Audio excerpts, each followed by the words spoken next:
I'm lost in your peace. Your faithfulness sings over me, and your love is the light of my soul. 만복의 거룩 되신 우리 하나님의 크신 이름을 찬송드립니다.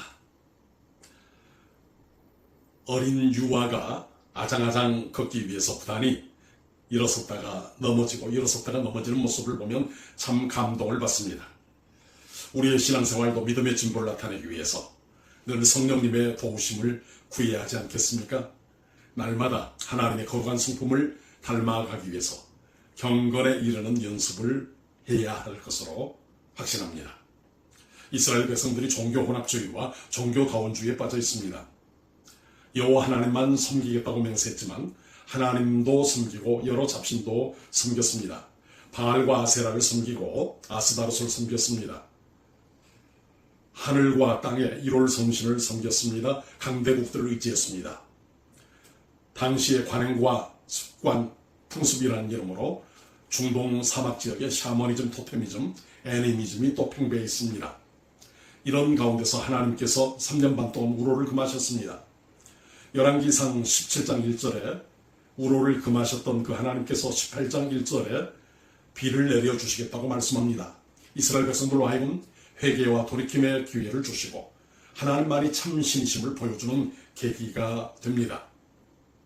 엘리야 선지자는 북왕국 이스라엘에서 하나님의 능력을 선포하고 기적과 이적을 베풀었던 선지자입니다. 오늘 갈멜산 꼭대기에서 엘리야 선지자는 큰 비 소리가 들리나이다 41절에 말씀하고 있습니다. 들어도 듣지 못하는 사람이 있고 안 보여도 안 들려도 듣는 사람이 있습니다. 오늘 엘리야 선지자는 영적인 분별력이 있었습니다. 큰 비 소리가 있나이다. 45절에 보면 큰 비가 내리는지라 그렇게 말씀합니다. 41절에는 큰 비 소리가 있나이다. 45절에는 큰 비가 내리는지라. 하나님과 함께 하시는 하나님의 종 엘리야에게는 남들이 보지 못하는 영적인 분별력이 있었습니다. 하나님의 뜻을 깨닫는 영안이 있었습니다. 그런 갈멜산 꼭대기에서 간절히 하나님 앞에 두 무릎을 꿇고 무릎 사이에 머리를 조아려서 기도했습니다. 42절에 말씀하고 있지요. 여러분, 두 무릎 사이에 머리를 조아려서 기도한다라고 하는 것은 하나님의 말씀에 복종하는 것을 말합니다. 하나님께 온전히 순종하는 것을 말합니다. 더 나아가서 두 무릎 사이에 머리를 조아려 기도하는 것은 오직 하나님만 바라보겠다라고 하는 의미입니다. 우리가 헤브라이즘 문화를 살펴보게 되면 생각할 수 있는 것이 있습니다. 요한복음, 요한계시록, 요한 1, 2, 3서를 썼던 사도 요한이 유배되었던 지중해 안에 반모섬이 있습니다. 반모섬에 가보게 되면 사도 요한이 기도했던 사도 요한의 기도 동굴이 있습니다. 그리고 반모섬뿐만 아니라 여러 성지나 여러 기독교 유적지에 또 박물관에 사도 요한의 초상화가 있습니다. 사도 요한의 초상화를 보게 되면 대부분 이마에 혹이 달려 있습니다.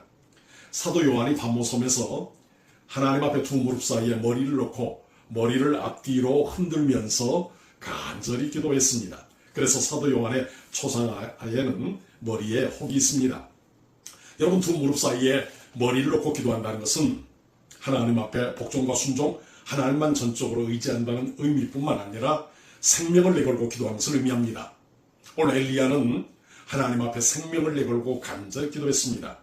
우로가 내리지 않습니다. 가뭄으로 인하여 경제적인 고통뿐만 아니라 영적으로도 피폐해지고 공고한 가운데 있습니다. 극심한 공고함, 연약함 가운데서 도와주고 인도해 주실 이는 하나님밖에 없습니다. 가뭄이 경제적인 고통뿐만 아니라 영적인 갈증에 우리 민족이 빠져 있습니다. 종교 혼합주의와 종교다원주의에서 벗어나 야훼 하나님께로만 돌아오기를 원합니다. 그리고 사환에게 갈멜산 꼭대기에서 저 서쪽에 있는 지중해 바다를 바라보게 합니다. 무엇이 떠오르느냐? 가서 보라고 말합니다. 한 번 가고 두 번 가고 무려 6번까지 갔지만 아무것도 떠오르지 않습니다. 아마 사환의 마음속에는 날씨도 더운데 우리 주인님이, 우리 선생님이 너무 나에게 무리한 요구를 한 거 아닌가, 이렇게 중얼거렸을지도 모릅니다.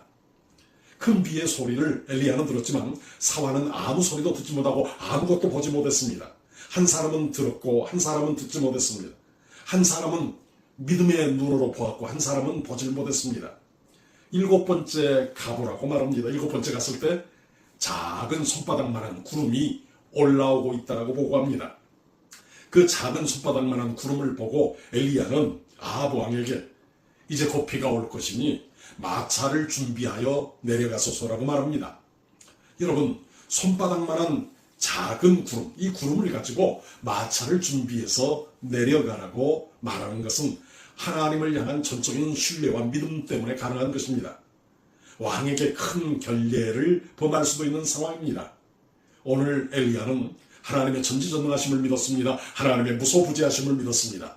어제나 오늘이나 영원토록 동일하시고 신실하신 하나님을 마음 깊이 고백했습니다. 우리와 함께 하시는 그 하나님,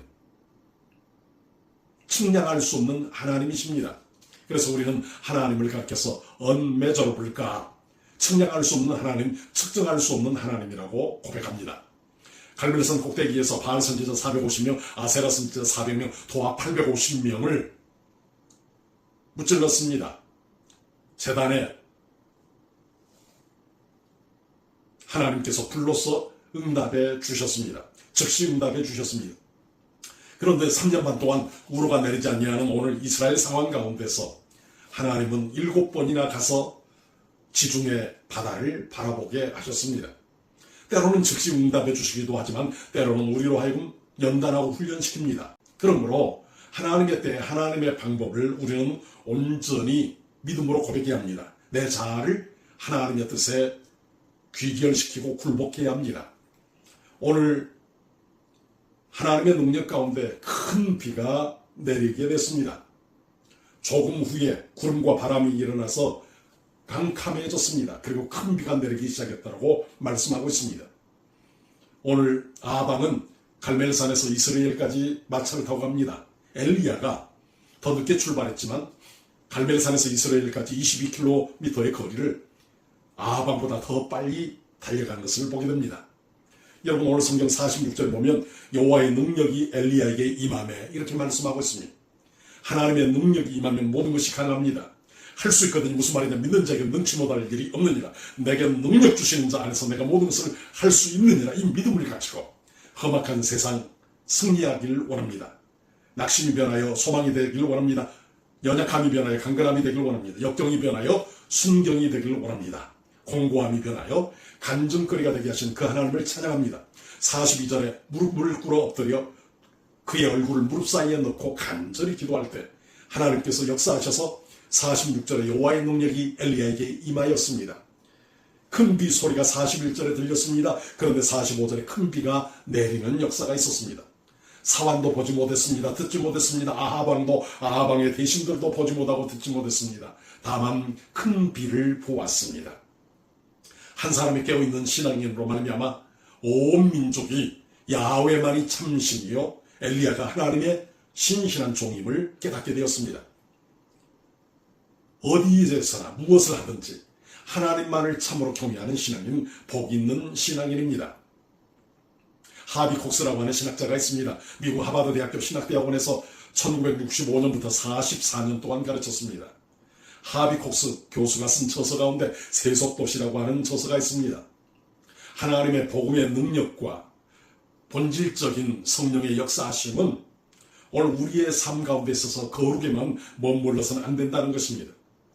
하나님의 복음의 능력, 십자가와 부활의 소망은 시기 질투, 음란과 갈등, 경쟁, 부정부패가 많은 저 세상, 사단의 소금 같은 저 세상의 저 세속도시에 복음이 편만해서 본질적인 복음으로 변화시켜야 된다. 토탈 업사이드 다운, 변화시키고 새롭게 해야 된다고 말씀합니다. 오늘 엘리야가 하나님의 능력을 받아 역사하는 도구로 쓰임받았습니다. 오늘 우리는 엘리야에게 집중하는 것이 아니라 전능하신 하나님께 집중합니다. 엘리야, 그는 철저하게 하나님의 뜻을 물었습니다. 그리고 두 무릎 사이에 머리를 조아렸습니다. 큰 비의 소리를 들었습니다. 큰 비가 내리는 역사를 하나님의 도구로 바라보았습니다. 오늘 우리의 삶 가운데 있어서도 이 눈에 아무 증거 아니 보여도 믿음만을 가지고 늘 걸어가서 승리하는 우리 모두가 되셔서 우리의 가정과 우리의 신앙 공동체와 교회 부서와 기관 그리고 교회 안에 척박한 우리 조국 한반도 안에 생명의 복음이 용솟음치며 두 무릎 사이에 얼굴을 조아려 간절히 생명을 내걸고 기도하며 주님의 뜻을 깨닫고 삶 속에서 증거하고 실천하는 우리 모두가 되기를 주님의 이름으로 축원합니다. 하나님 감사합니다. 원하는 대로 되지 않고 뜻한 바대로 이루어지지 않아도 하나님은 여전히 살아계십니다. 하나님 앞에 생명을 내걸고 간절히 기도하며 하나님 앞에 무릎 꿇어 기도했던 영적인 교통의 사람 엘리야의 신앙과 믿음을 본받게 하여 주옵소서. 하나님의 능력이 그에게 임하시니 아방보다 늦게 출발했으나 이스라엘까지 먼저 도착하며 큰 비의 소리를 듣고 큰 비에 내리는 모습을 온 백성으로 보게 만들었던 엘리야와 같은 믿음의 신실한 자녀 되게 하옵소서. 하나님의 임재를 경험하고 나누게 하여 주옵소서. 증거하게 하여 주시옵소서. 예수님 이름으로 기도합니다. 아멘. Savior, He can move the mountains, but my God is mighty to save. He is mighty to save forever. Author of salvation, He rose and conquered the grave. Jesus conquered the grave.